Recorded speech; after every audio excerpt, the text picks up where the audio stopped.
Hi guys, I'm Gwyneth Paltrow. Welcome to the GOOP podcast. Every Thursday, GOOP editors will be sitting down with provocative thinkers, industry disruptors, and culture changers. I'll take turns interviewing barrier-breaking guests as we talk about shifting old paradigms and starting new conversations. Today's guest, Terry Real, is a sought-after family therapist and teacher who has turned the traditional therapist-patient relationship on its head because he actually gets involved and takes sides. He is known for his work on male depression in particular and the way it can manifest in marriages. Couples often go to him during really tough impasses when they are on the brink of divorce and typically emerge from his office reconnected and re-engaged with a new perspective on their partner. People need to learn how to speak up with love, how to listen with generosity and not defensiveness, how to repair when things go off the rails. These are all skills that I teach every day. His unique therapy center, the Relational Life Institute, is in Massachusetts, though he offers training programs and workshops around North America. Terry's most recent book is The New Rules of Marriage. I talk about what I call normal marital hatred. And I've been going around the country talking about that for 20 years, and not one person has said, hey, what do you mean by that? Terry has a really brilliant way of shifting relationship paradigms, and today he's talking with our Chief Content Officer, Elise Lunan, about why men struggle with intimacy, what causes romance to deteriorate, and how we can all strengthen our relationships. After the conversation, I'll be doing a quick round of Ask Me Anything. If you've got a burning or totally random question you want me to answer, hit us up at Goop on Instagram or Facebook. Before we get to Terry, though, let's talk about one of our partners. The founders of True Botanicals couldn't find clean skincare products that actually worked, and so they made them themselves, without any of the toxic ingredients found in many conventional products, like carcinogens or endocrine disruptors. Because the amount of toxins in conventional products is staggering, we created an ingredient screen for the Goop Clean Beauty Shop that's very hard to pass.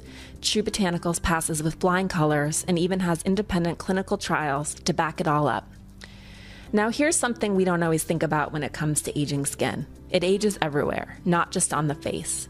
The launch of True Botanicals' new, totally unfussy two-step set for all-over glowy skin is especially well-timed for short sleeves and skirt season. You start with a beautifully scented, lactic acid resurfacing body mask to gently slough away the dead skin cells that cause skin to appear dull. This leaves skin in prime condition to absorb the pure radiance body oil, and goes well beyond what any lotion can do. It's full of antioxidants and essential fatty acids that hydrate and deliver nutrients. Like Goop, True Botanicals is a company run by women who believe we deserve better from the beauty industry. They want to convince everyone that clean beauty is just as powerful as conventional products. To give their potent non-toxic products a shot, go to truebotanicals.com and type in code GOOP at checkout for a one-time 15% discount. Now let's get to Elise and her interview with Terry Real. You've created relational life therapy, which you refer to as RLT, which is a totally different model from conventional therapy where people sit on your couch and talk about their problems. Tell me more about it. Yeah. And you get in the mud, right? You pick sides. Quickly. Here's what happened. I wrote the first book on male depression that had ever been written back in the 90s. And I began getting calls from around the country saying, we're desperate, And after about a year or so, the light dawned, and I said, why don't you come to Boston? And so for these couples on the brink of divorce that no one else had been able to help, I evolved a 2-day relational intervention. We spent 2 days together. At the end of those 2 days, you're either on track or getting a divorce. And what I found is two things. One is I had a remarkable success rate. I'm not saying I saved everybody. I didn't cure them, but I did pull them off the ledge for the vast majority. And two is in doing so, I broke just about every rule I had learned about how to do couples therapy. And I'll tell you what rules I broke in a minute. But being a teacher, I faded out and I started teaching what I was doing, and that became relational life therapy. Tell me what rules you're breaking. Well, first of all, we talk about ourselves. We're human beings. So I like to say, you come from a dysfunctional culture, so do I. You come from a dysfunctional family, so did I. The skills I'm teaching you are the same skills I use in my marriage every day. And on the days my wife, Belinda, and I don't use them, we look just as ugly as you two. People love hearing that from a therapist, by the way. So we're in the mud with you. I'm more like a 12-step sponsor. I speak from the authority of my own relational recovery. That's a very powerful tool that most therapists throw away. You know, for me to look at you and say, I used to be you. I used to be depressed like you. I used to loathe myself like you. I used to fight all the time like you. And I don't anymore. And let me tell you two things. One is, it's better to be this than that. And two is, if I can do it, you can do it. So let's get started. So we lose that neutrality. Also, we lose the neutrality of not taking sides. When I first learned couples therapy, the cardinal rule was, thou shalt not take sides. You have to be even-handed, 50-50.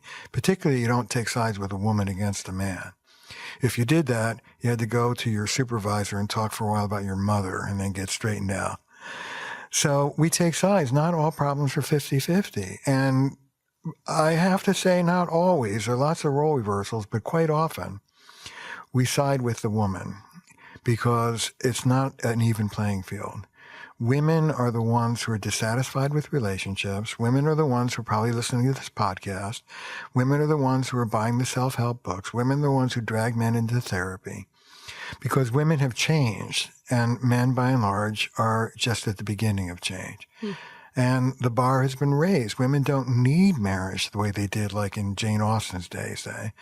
And they want what I call a real intimate marriage. And the paradox is that across the board, and it's better if you're younger, but across the board, women want more emotional intimacy from men than most men have been socialized to deliver, and sometimes even want. And so what I say is, look, I believe in intimacy. Intimacy is a great thing. It's good for your physical health. It's good for your mental health. It's good for your kids. It'll keep you living longer. It's a terrific thing. So what the woman is asking for, I agree with. Her delivery may suck and need a little work. But what she's wanting from the guy, you know, the biggest response to women's increased desire for intimacy has been a backlash. Frankly, if women would just go back to the 50s, all would be well. But I don't want women to stand down from their demands. I want men to stand up and meet them. That's beautifully put. And you wrote, we did a Q&A with you about men struggling with intimacy, which maybe made me cry, I will admit. But I'd love to hear that. But what is it? You know, and as we think about our husbands, we think about our fathers, we think about the boys that we may raise, what's the stumbling block? Well, one of the things I say, and this is an old word, you know, it's back in favor now, but for a while, if you said the word patriarchy, everybody would yawn. And if you say the word feminism, people would run out of the room. But in the current environment, it's a big topic again. Look, in order to, the personal is political, in order to lead men and women into intimacy, you have to lead both out of traditional gender roles, patriarchy. The patriarchy wasn't built for intimacy. It was built for production and consumption and stability. Nobody cared about an intimate marriage, 70, 80 years ago. It's a brand new historical demand. And so the essence of women being nice and kind and voiceless, what the feminist movement has been working on for 50 years, knocks them out of intimacy. And for men, the essence of traditional masculinity to this day is invulnerability. The more invulnerable you are, the more manly you are, the more vulnerable you are, the more a sissy you are. And, as Brené Brown and everybody else has been writing about lately, we humans connect through vulnerability. So the masculine role and being intimate are at odds with each other. One of the things I say, Harry comes to my office and I say to him, Harry, you're a statistic, man. There are hundreds of thousands of you being dragged to offices like mine to learn how to open up and be more emotional and be more connected. I can't blame all of your mothers for this. This is a social thing that's going on. You are being asked to be more intimate than the very things that you learn as a boy not be expressive, not be emotional, not be dependent. There's research that says that boys stop expressing emotion. You know how old? 3, 4, 5. They still have it, but they've learned the code. They know better than to open their mouths and express it. So the very things that made you a quote-unquote good man when you were on your journey from boyhood to manhood will, by today's standards, ensure that you're a lousy husband. There's a role disjuncture, and it takes oftentimes leadership from a therapist or somebody outside of the system to help men move beyond their childhoods and open up. When these couples come into your office on the verge of divorce, would you say that's like the underlying wound a majority of the time? Is this just lack of intimacy? Well, somebody said there are two kinds of couples in the world. There are distant couples and fighting couples. There are couples that are distant, and there are couples that clobber each other, or there are couples where one person clobbers the other. It's my job to figure out which of those three it is quickly and then deal with it. One of the other differences in RLT than traditional therapy is that traditional therapy, self-help, the great Oprah Winfrey herself, all have dealt with helping people come up from the one down of shame, from the inferiority of shame. And particularly if you're going to work with men, but with both sexes, really, I focus on helping people come up from the one down, but also helping people come down from the one up, from superiority, from what we call grandiosity, looking down your nose at people, being contemptuous, being above the rules and being entitled.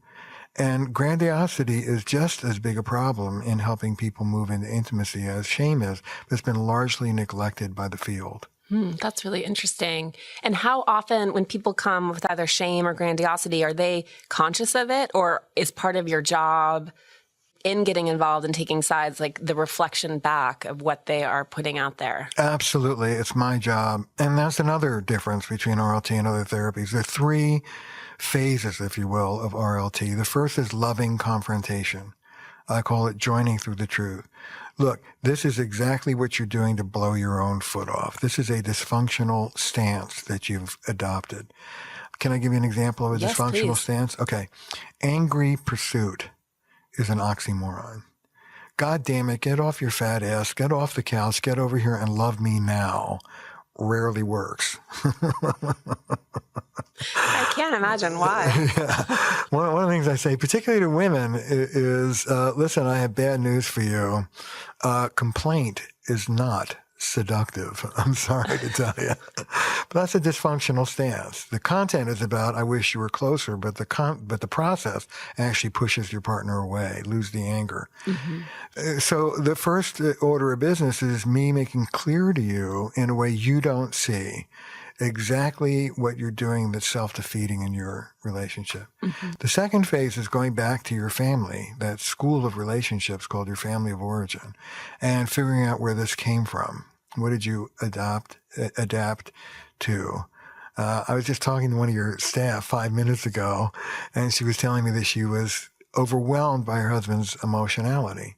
I said, oh, you're a distancer. Well, yeah, I'm a distancer. Oh, you operate behind walls. Yeah, okay, I operate behind walls. And then the next question was, well, who is the overly emotional one in your family? My mom.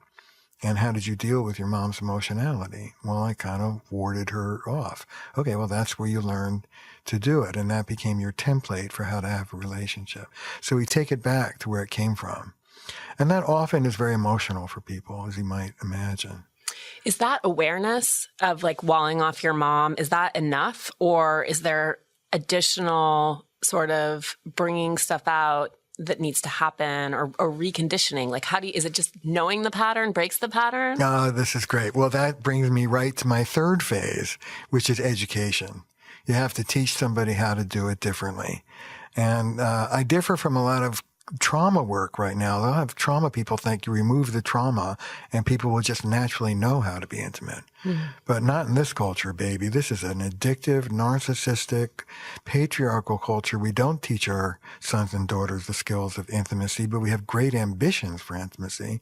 People need to learn how to speak up with love, how to listen with generosity and not defensiveness, how to repair when things go off the rails. These are all skills that I teach every day in my office. So the first is confrontation, loving confrontation.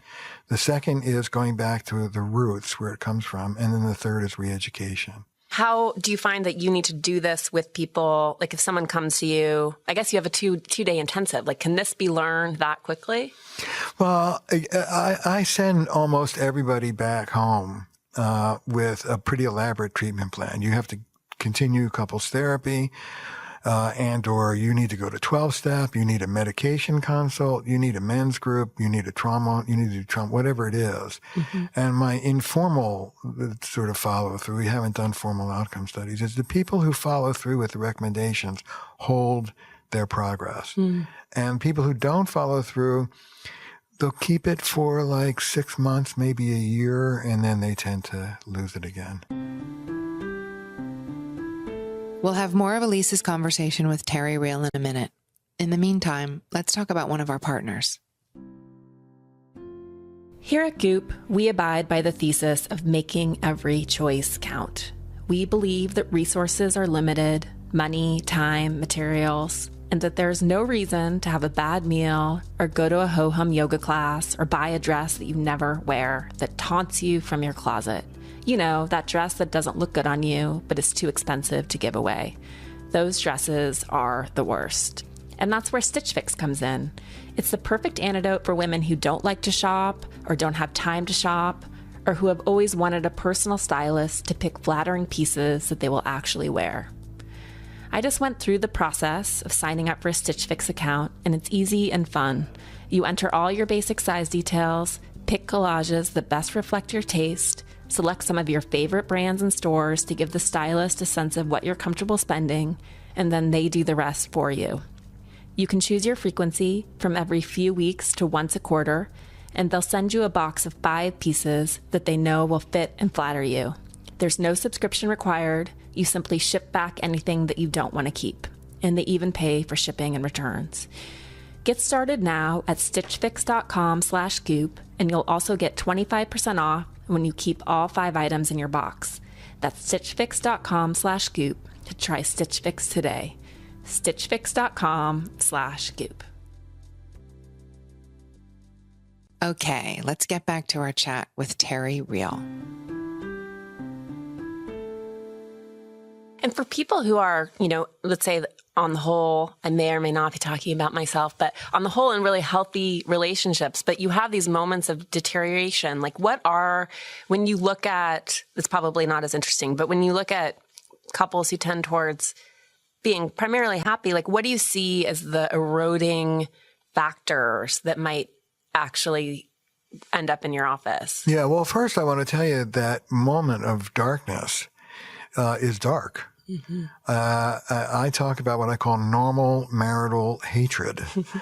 And I've been going around the country talking about that for 20 years, and not one person has said, hey, what do you mean by that? Normal marital hatred. I don't know what you mean. Yeah, right. I'm sure you don't. Normal marital hatred, it does not mean you're in a bad relationship. It means you're in a real relationship. All relationships are a rhythm of harmony, disharmony, and repair, closeness, disruption, and a return to closeness. We know this from infant observational research. The baby is molded in the mother's arms, a little noodle. Then there's gas or a noise or hunger, and the baby goes nuts, and the mother goes nuts. That's the disruption phase. And then the pacifier is accepted, or the gas passes, and the baby goes back to being a noodle again. This is the natural rhythm of all relationships. And our culture doesn't give people the skills come in from moving from disharmony back into repair.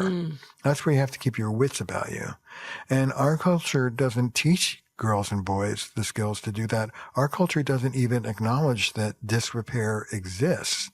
It's all supposed to be straight harmony. Like a good body is a 17-year-old body, and a good sex life is like the way you were in the first 3 months of your relationship. It's all like 100%, up there. But the guts of relationship is going through the darkness and colliding with it.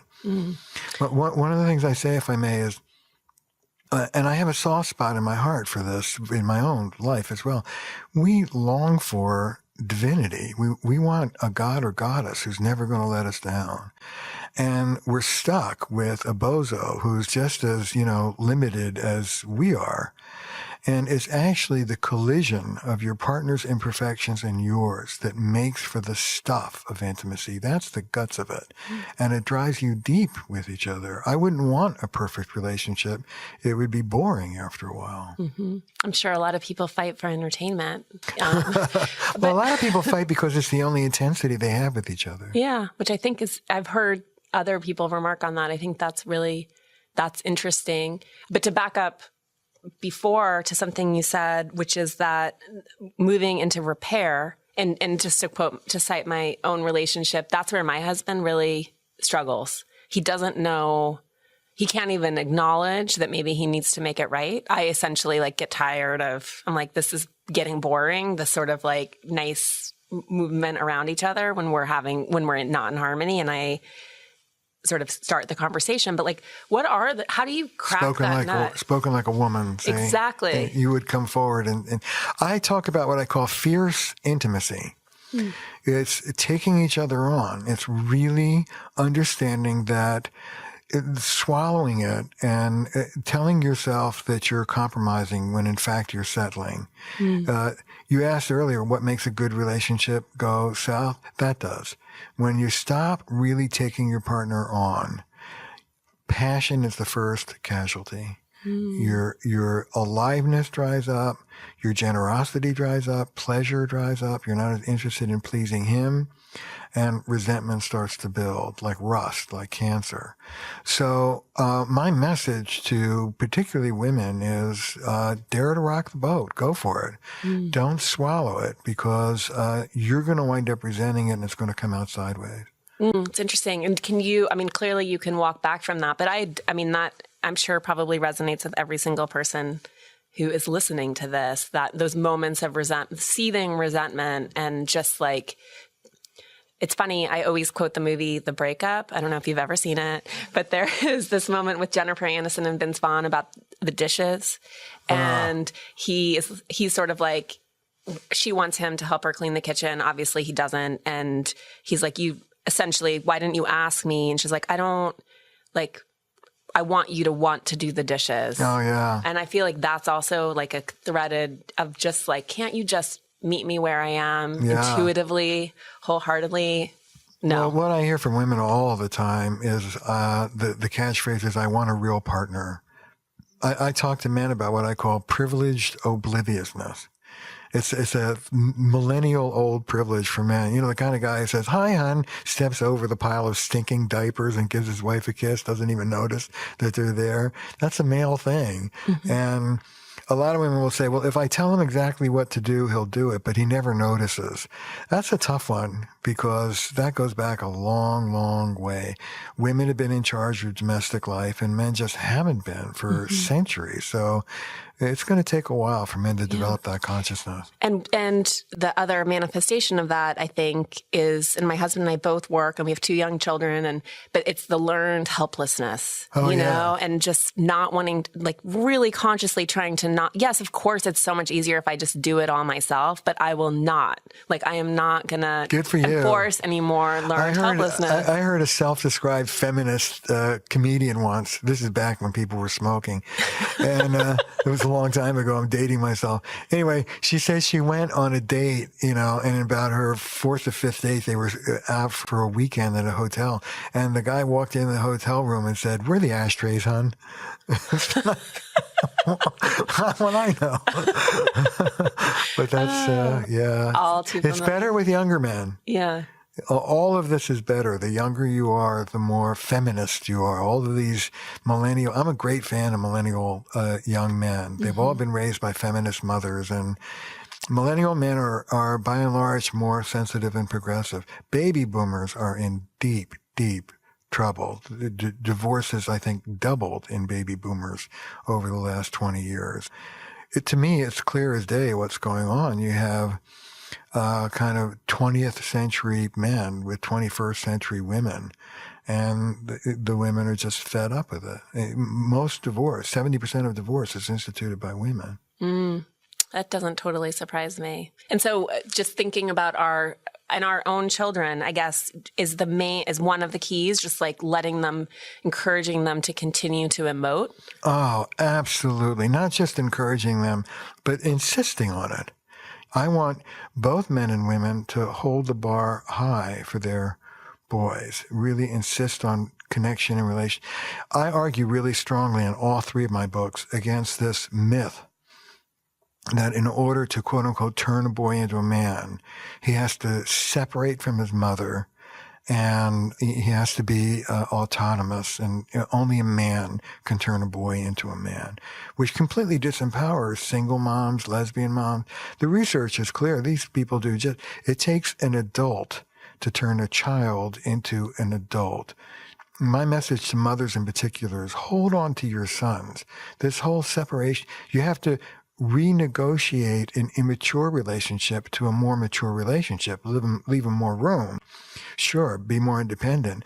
But this whole metaphor of having to leave the relationship in order to find yourself is patriarchal nonsense. Bambi, for Christ's sake, starts with the death of the mother. I mean, all boys' tales start with the death of the mother. Mm-hmm. It's completely unnecessary. Down with the patriarchy. Up with wholeness. Thanks so much for joining our interview with Terry Real today. You can learn more about his work at terryreal.com and at goop.com/the podcast. I'm so glad Terry decided to break some traditional therapy rules, and I particularly love him for this quote: "I don't want women to stand down from their demands, but men to stand up and meet them." Now to this week's Ask Me Anything. When you started your website and it was purely content, where did all the content come from? Did you write everything? Asks Holly. Pretty much, Holly. I had a lot of questions that I wanted answered, and I pretty much wrote everything. I had a fantastic woman named Eliza helping me, and she started to write some of the content too. But for a long time, it was pretty much me. Have a question? Drop us a line at Goop on Instagram or Facebook. That's it for this week's episode of the Goop Podcast. Thanks for tuning in. If you liked what you heard, please rate, review, and share with your friends. To keep up with new episodes, just hit subscribe. And for more info, head over to goop.com/the podcast. See you next week.